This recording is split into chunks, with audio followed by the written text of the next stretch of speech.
From Washington, this is VOA News.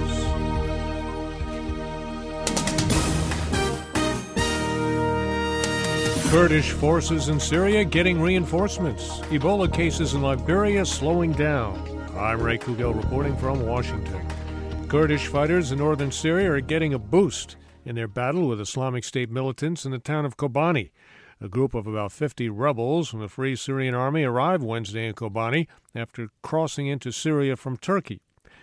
A group of Iraqi Kurdish fighters flew into an airport in southeastern Turkey Wednesday and then proceeded toward the Syrian border under escort by Turkish security forces.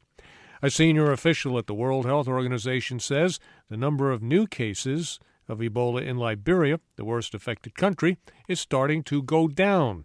Lisa Schlein reports. After months of near futile battle with Ebola, a glimmer of hope is beginning to emerge in Liberia.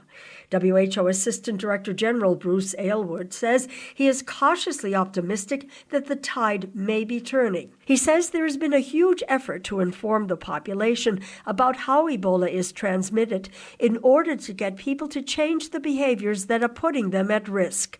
Most notably, he says, safe burial practices are being more widely adopted. Dr. Aylward says progress is being made in trying to build up clinical care and treatment capacity. Lisa Schlein for VOA News, Geneva. President Obama says the United States may continue to see individual cases of Ebola until the outbreak in West Africa is contained. At the White House Wednesday, Mr. Obama honored U.S. health workers who have returned from West Africa and those planning to go. He called them heroes who are serving with skill and courage, putting themselves in the heart of the Ebola epidemic for no other reason than a sense of duty. This is VOA News. Ukraine's Interior Minister Arsen Avakov says 91 people in positions of leadership have been fired from the ministry, including 8 generals found to have links to past pro-Russian governments. He says the dismissals targeted department heads, including the ministry's regional directorates in Kiev and Donetsk. NATO says it detected unusual activity in European airspace over the past 2 days. A NATO military spokesman in Brussels says that 4 groups of Russian warplanes have been conducting significant military maneuvers over the Baltic Sea, North Sea, and the Black Sea.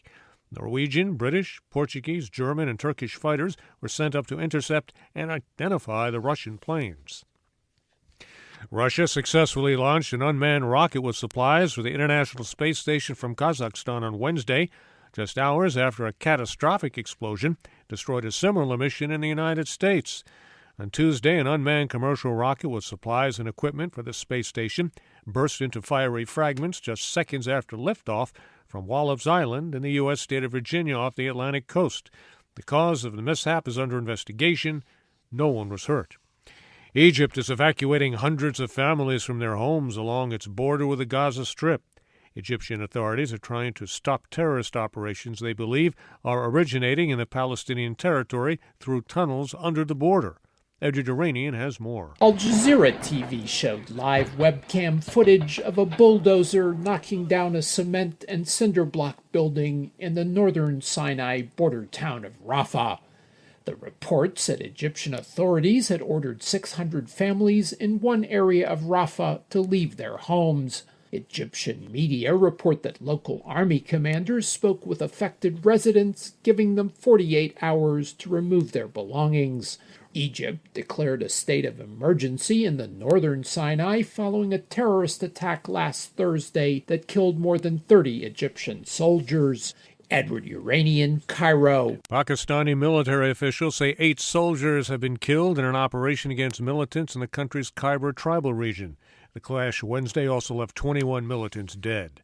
A landslide in hilly south-central Sri Lanka buried scores of homes, raising fears that hundreds of people may have been killed.